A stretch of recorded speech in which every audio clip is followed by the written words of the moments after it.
Chapter 1. In my younger and more vulnerable years, my father gave me some advice that I've been turning over in my mind ever since. Whenever you feel like criticizing anyone, he told me, just remember that all the people in this world haven't had the advantages that you've had. He didn't say any more, but we've always been unusually communicative in a reserved way, and I understood that he meant a great deal more than that.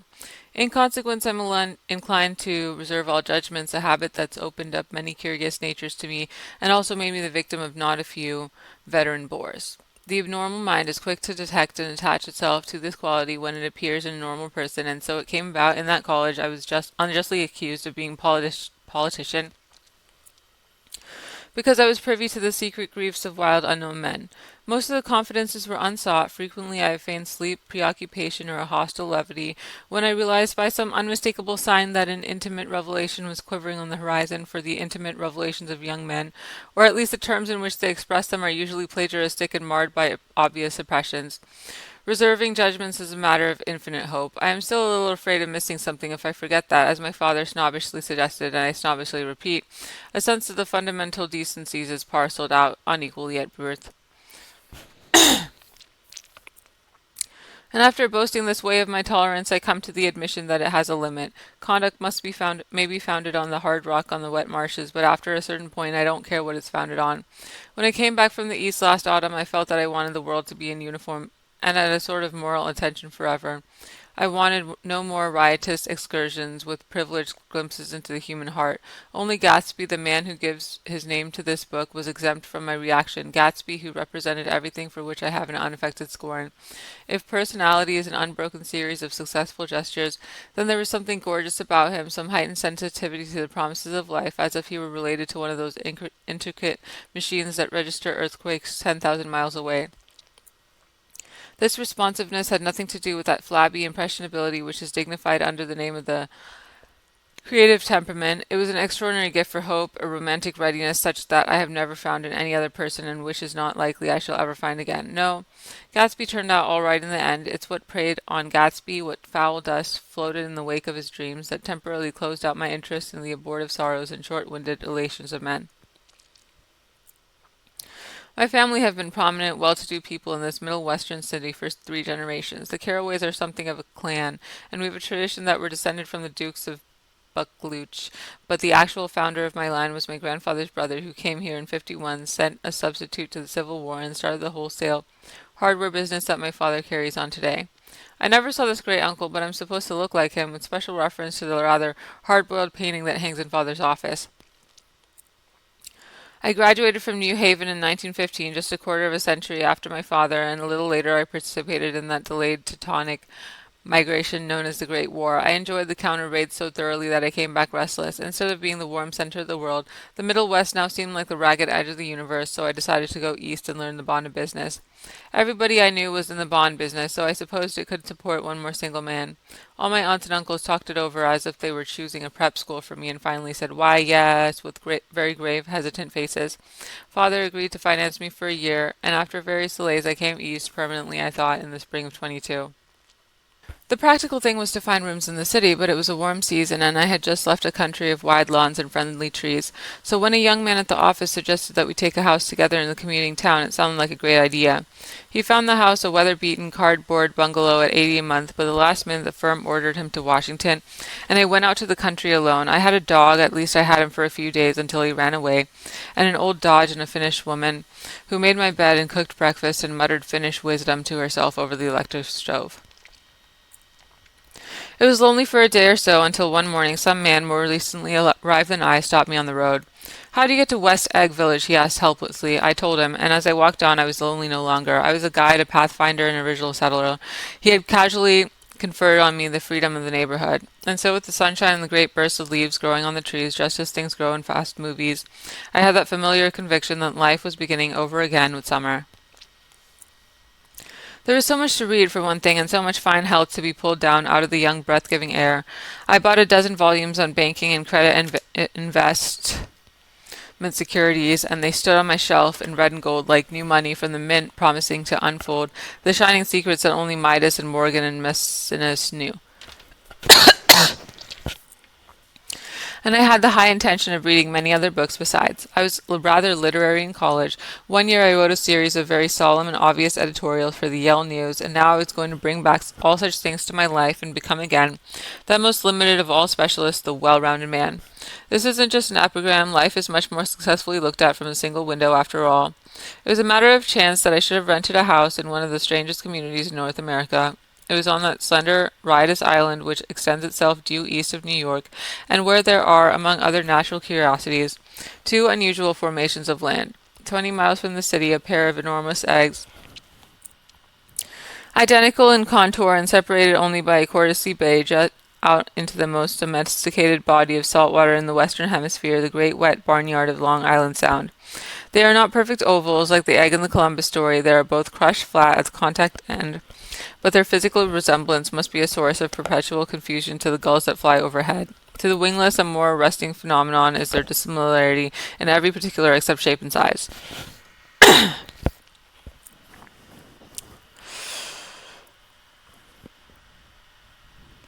I lived at West Egg, the Well, the last fashionable of the two, though this is the most superficial tag to express the bizarre and not little sinister contrast between them. My house was at the very tip of the egg, only 50 yards from the Sound, and squeezed between two huge places that rented for 12 or 15,000 a season. The one on my right was a colossal affair by any standard. It was a factual imitation of some Hotel de Ville in Normandy, with a tower on one side spanking new under a thin beard of raw ivy and a marble swimming pool and more than 40 acres of lawn and garden. It was Gatsby's mansion, or rather, as I didn't know Mr. Gatsby, it was a mansion inhabited by a gentleman of that name. My own house was an eyesore, but it was a small eyesore and had been overlooked, so I had a view of the water, a partial view of my neighbor's lawn, and the consoling proximity of millionaires, all for $80 a month. Across the courtesy bay, the white palaces of fashionable East Egg glittered along the water, and the history of the summer really begins on the evening I drove over there to have dinner with Tom Buchanan's. Daisy was my second cousin once removed, and I'd known Tom in college, and just after the war I'd spent 2 days with them in Chicago.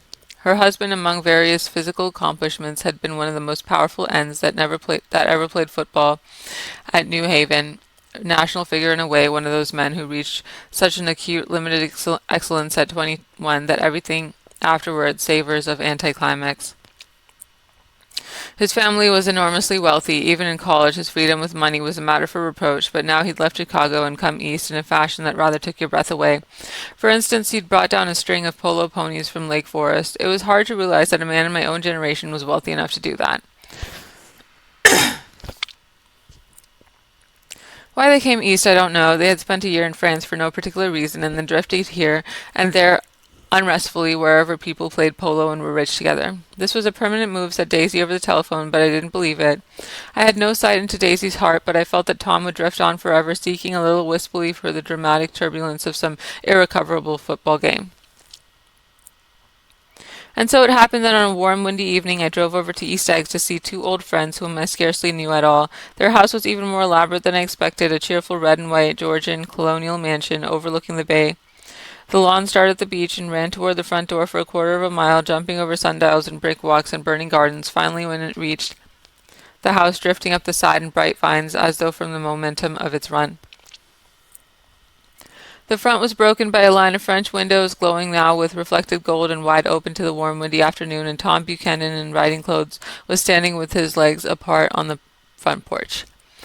He had changed since his New Haven years. Now he was a sturdy, straw-haired man of 30 with a rather hard mouth and a supercilious manner. Two shining, arrogant eyes had established dominance over his face and gave him the appearance of always leaning aggressively forward.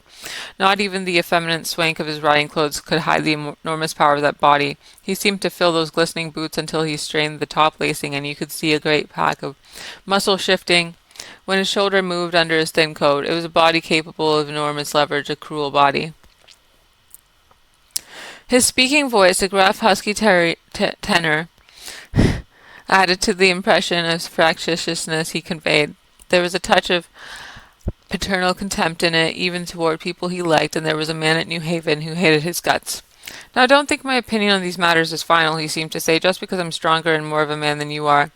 We were in the same senior society, and while we were never intimate, I always had the impression that he approved of me and wanted me to like him with some harsh defiant wistfulness of his own.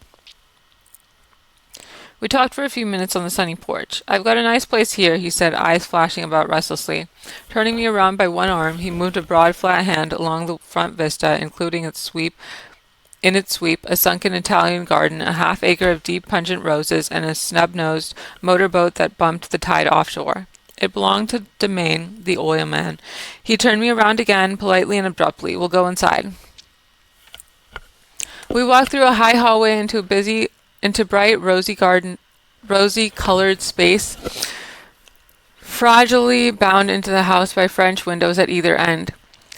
The windows were ajar and gleaming white against the fresh grass outside that seemed to grow a little way into the house. A breeze blew through the room, blew curtains in at one end and out the other like pale flags, twisting them up toward the frosted wedding cake of the ceiling, and then rippled over the wine-colored rug, making a shadow on it as wind does over the sea. The only completely stationary object in the room was an enormous couch on which two young women were buoyed up as though upon an anchored balloon. They were both in white, and their dresses were rippling and fluttering as if they had just been blown back in after a short flight around the house. I must have stood for a few moments listening to the whip and snap of the curtains and the groan of a picture on the wall. Then there was a boom as Tom Buchanan shut the rear windows and the caught wind died out about the room and the curtains and the rugs, and the two young women ballooned slowly to the floor.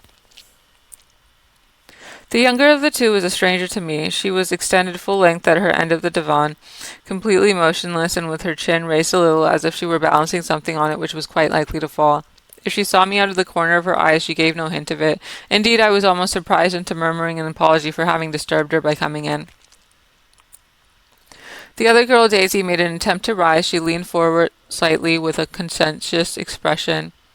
Then she laughed, an absurd, charming little laugh, and I laughed too and came forward into the room. I am paralyzed with happiness. She laughed again as if she said something very witty and held my hand for a moment, looking up into my face, promising that there was no one in the world she so much wanted to see. That was the way she had. She hinted in a murmur that the surname of the balancing girl was Baker. I've heard it said that Daisy's murmur was only to make people lean toward her, an irrelevant criticism that made it no less charming. At any rate, Miss Baker's lips fluttered. She nodded at me almost imperceptibly, and then quickly tipped her head back again. The object she was balancing had obviously tottered a little and given her something of a fright. Again a sort of apology arose to my lips. Almost any exhibition of complete self-sufficiency draws a stunned tribute from me. I looked back at my cousin, who began to ask me questions in her low, thrilling voice. It was the kind of voice that the ear follows up and down, as if each speech is an arrangement of notes that will never be played again. Her face was sad and lovely, with bright things in it, bright eyes and a bright, passionate mouth, but there was an excitement in her voice that men who had cared for her found difficult to forget. A singing compulsion, a whispered, "Listen," a promise that she had done gay, exciting things just a while since, and that there were gay, exciting things hovering in the next hour. I told her how I had stopped off in Chicago for a day on my way east, and how a dozen people had sent their love through me. "Do they miss me?" she cried ecstatically. "The whole town is desolate. All the cars have their left rear wheel painted black as a mourning wreath, and there's a persistent wail all night along the North Shore." "How gorgeous! Let's go back, Tom, tomorrow." And then she added irrelevantly, "You ought to see the baby. I'd like to. She's asleep. She's 3 years old. Haven't you ever seen her?" "Never." "Well, you ought to see her. She's—" Tom Buchanan, who had been hovering restlessly about the room, stopped and rested his hand on my shoulder. "What you doing, Nick?" "I'm a bondman." "Who with?" I told him. "Never heard of them," he remarked decisively. This annoyed me. "You will," I answered shortly. "You will if you stay in the East." "Oh, I'll stay in the East, don't you worry," he said, glancing at Daisy and then back at me as if he were alert for something more. "I'll be a goddamned fool to live anywhere else." At this point, Miss Baker said absolutely with such suddenness that I started. It was the first word she had uttered since I came into the room. Evidently it surprised her as much as it did me, for she yawned and with a series of rapid, deft movements stood up into the room. "I'm stiff," she complained. "I've been lying on that sofa for as long as I can remember." "Don't look at me," Daisy retorted. "I've been trying to get you to New York all afternoon." "No thanks," said Miss Baker to the 4 cocktails just in from the pantry. "I'm absolutely in training." Her host looked at her incredulously. "You are?" He took down his drink as if it were a drop in the bottom of a glass. "How do you ever get anything done is beyond me." I looked at Miss Baker, wondering what it was she got done. I enjoyed looking at her. She was a slender, small-breasted girl with an erect carriage, which she accentuated by throwing her body backward at the shoulders like a young cadet. Her gray, sun-strained eyes looked back at me with polite, reciprocal curiosity out of a wan, charming, discontented face. It occurred to me now that I had seen her or a picture of her somewhere before. "You live in West Egg," she remarked contemptuously. "I know somebody there. I don't know a single—" "You must know Gatsby." "Gatsby?" demanded Daisy. "What Gatsby?" Before I could reply that he was my neighbor, dinner was announced. Wedging his tense arm imperatively under mine, Tom Buchanan compelled me from the room as though he were moving a checker to another square. Slenderly, languidly, their hands set lightly on their hips, the two young women preceded us out onto a rosy-colored porch, open toward the sunset, where 4 candles flickered on the table in the diminished wind. "Why candles?" objected Daisy, frowning. She snapped them out with her fingers. "In 2 weeks it'll be the longest day in the year." She looked at us all radiantly. "Do you always watch for the longest day of the year and then miss it?" "I always watch for the longest day in the year and then miss it." "We ought to plan something," yawned Miss Baker, sitting down at the table as if she were getting into bed. "All right," said Daisy. "What'll we plan?" She turned to me helplessly. "What do people plan?" Before I could answer, her eyes fastened with an odd expression on her little finger. "Look," she complained. "I heard it." We all looked. The knuckle was black and blue. "You did it, Tom," she said accusingly. "I know you didn't mean to, but you did do it. That's what I get for marrying a brute of a man, a great, big, hulking, physical specimen of a—" "Hulking," insisted Daisy.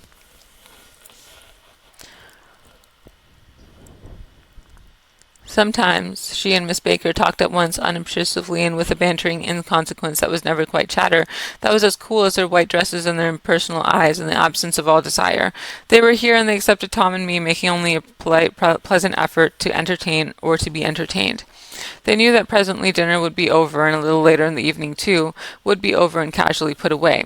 It was sharply different from the West, where an evening was hurried from face to face toward its close, in a continually disappointed anticipation or else in sheer nervous dread of the moment itself. "You make me feel uncivilized, Daisy," I confessed on my second glass of corky but rather impressive claret. "Can't you talk about crops or something?" I meant nothing in particular by this remark, but it was taken up in an unexpected way. "Civilization's going to pieces," broke out Tom violently. "I've gotten to be a terrible pessimist about things. Have you read The Rise of the Colored Empires by this man Goddard?" "Why, no," I answered, rather surprised by his tone. "Well, it's a fine book, and everybody ought to read it. The idea is that if we don't look out, the white race will be utterly submerged. It's all scientific stuff. It's been proved." "Tom's getting very profound," said Daisy with an expression of unthoughtful sadness. "He reads deep books with long words in them. What was that word we—" "Well, these books are all scientific," insisted Tom, glancing at her impatiently. "This fellow has worked out the whole thing. It's up to us, who are the dominant race, to watch out, or these other races will have control of things.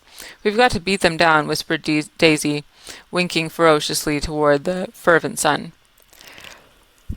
"You ought to live in California," began Miss Baker, but Tom interrupted her by shifting heavily in his chair. "This idea is that we're Nordics. I am, and you are, and you aren't."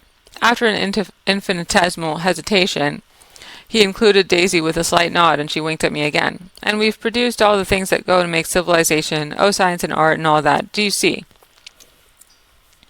There was something pathetic in his concentration, as if his complacency, more acute than of old, was not enough to him any more. When almost immediately the telephone rang inside and the butler left the porch, Daisy seized upon the momentary interruption and leaned toward me.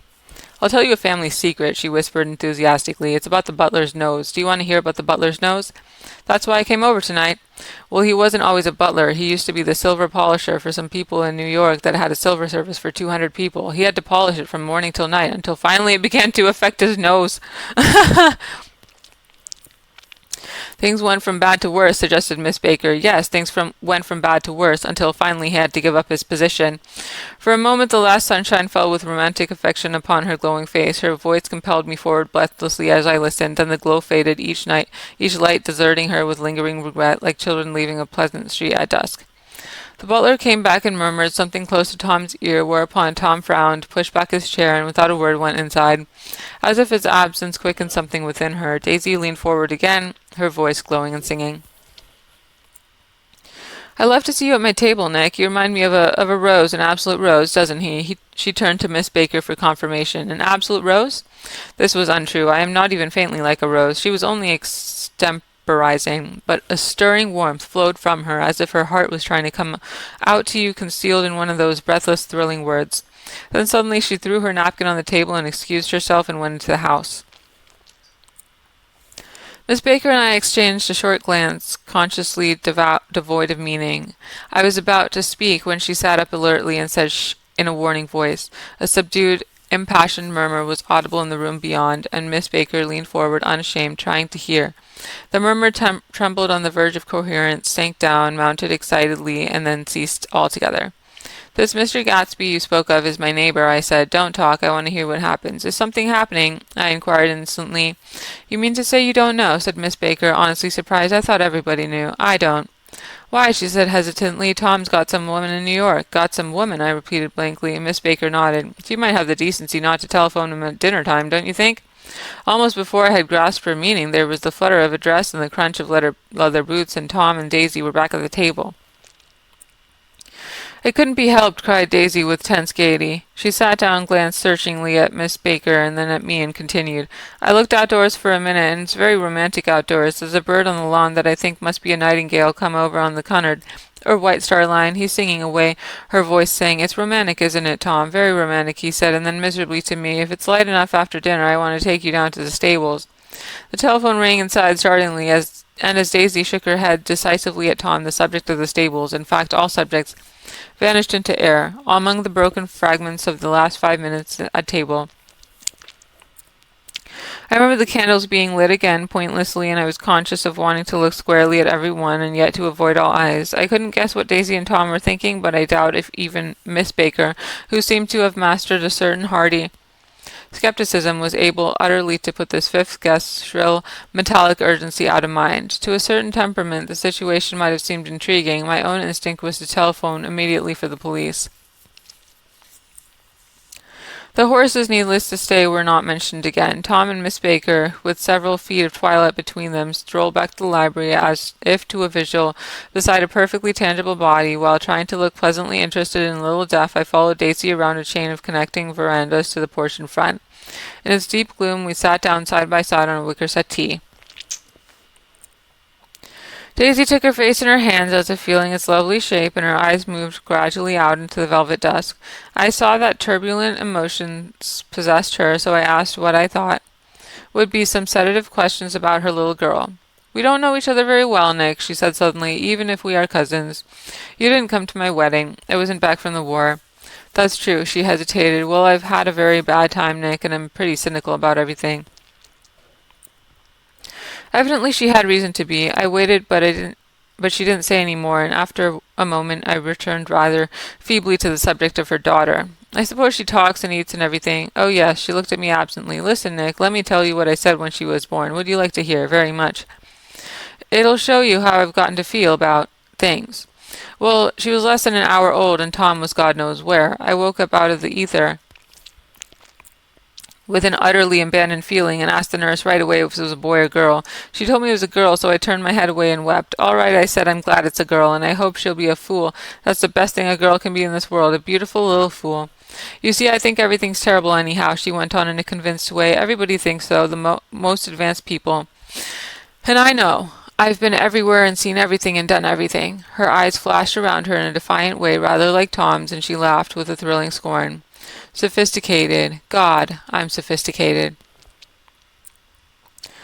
The instant her voice broke off, ceasing to compel my attention, my belief, I felt the basic insincerity of what she had said. It made me uneasy, as though the whole evening had been a trick of some sort to exact a contributory emotion from me. I waited, and sure enough, in a moment she looked at me with an absolute smirk on her lovely face, as if she had asserted her membership in a rather distinguished secret society to which she and Tom belonged.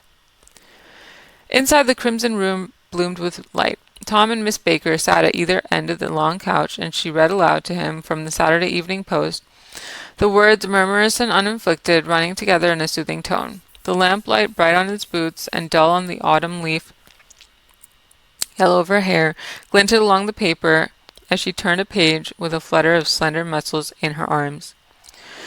When we came in, she held us silent for a moment with lifted hand. To be continued, she said, tossing the magazine on the table in her very next issue. Her body asserted itself with a restless movement of her knee, and she stood up. 10 o'clock, she remarked, apparently finding the time on the ceiling. Time for this good girl to go to bed. Jordan's going to play in the tournament tomorrow, explained Daisy, over at Westchester. Oh, you're Jordan Baker. I knew now why her face was familiar. Its pleasing, contemptuous expression had looked out at me from many rotogravure pictures of the sporting life at Asheville and Hot Springs and Palm Beach. I had heard some story of her too, and a critical, unpleasant story, but what it was I had forgotten long ago. Good night, she said softly. Wake me at 8, won't you, if you'll get up? I will. Good night, Mr. Carraway. See you anon. Of course you will, confirmed Daisy. In fact, I think I'll arrange a marriage. Come over often, Nick, and I'll sort of, fling you together. You know, lock you up accidentally in linen closets and push you out to sea in a boat and all that sort of thing. Good night, called Miss Baker from the stairs. I haven't heard a word. She's a nice girl, said Tom after a moment. They oughtn't to let her run around the country this way. Who oughtn't to? Inquired Daisy coldly. Her family. Her family is one aunt, about 1,000 years old. Besides, Nick's going to look after her, aren't you, Nick? She's going to spend lots of weekends out here this summer. I think the home influence will be very good for her. Daisy and Tom looked at each other for a moment in silence. Is she from New York? I asked quickly. From Louisville. Our white girlhood was passed together there. Our beautiful white. Did you give Nick a little heart-to-heart talk on the veranda? Demanded Tom suddenly. Did I? She looked at me. I can't seem to remember, but I think we talked about the Nordic race. Yes, I'm sure we did. It sort of crept up on us. And first thing you know, don't believe everything you hear, Nick, he advised me. I said lightly that I had heard nothing at all, and a few minutes later I got up to go home. They came to the door with me and stood side by side in the cheerful square of light. As I started my motor, Daisy peremptorily called, Wait! I forgot to ask you something, and it's important. We heard you were engaged to a girl out west. That's right, corroborated Tom kindly. We heard that you were engaged. It's a libel. I'm too poor. But we heard it, insisted Daisy, surprising me by opening up again in a flower-like way. We heard it from 3 people, so it must be true.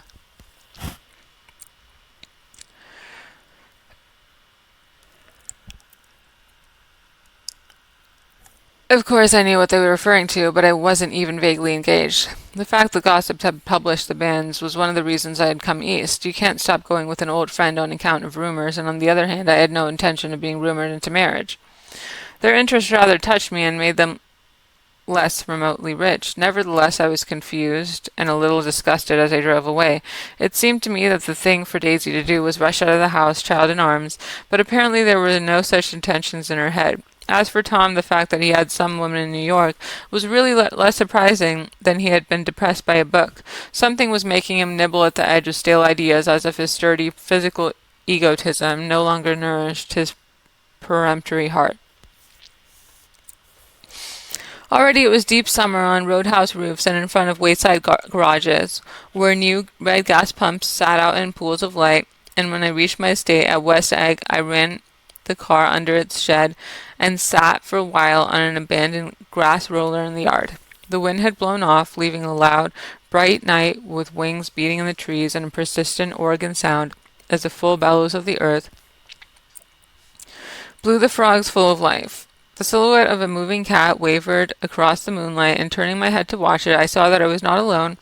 50 feet away, a figure had emerged from the shadow of my neighbor's mansion and was standing with his hands in his pockets, regarding the silver pepper of the stars. Something in his leisurely moments and the secure position of his feet upon the lawn suggested that it was Mr. Gatsby himself, come out to determine what share was his of our local heavens. I decided to call to him. Miss Baker had mentioned him at dinner, and that would do for an introduction. But I didn't call to him, for he gave a sudden intimation that he was content to be alone. He stretched out his arms towards the dark water in a curious way, and far as I was from him, I could have sworn he was trembling. Involuntarily, I glanced seaward, and distinguished nothing except a single green light, minute and far away, that might have been the end of a dock. When I looked once more for Gatsby, he had vanished, and I was alone again in the uniquate darkness.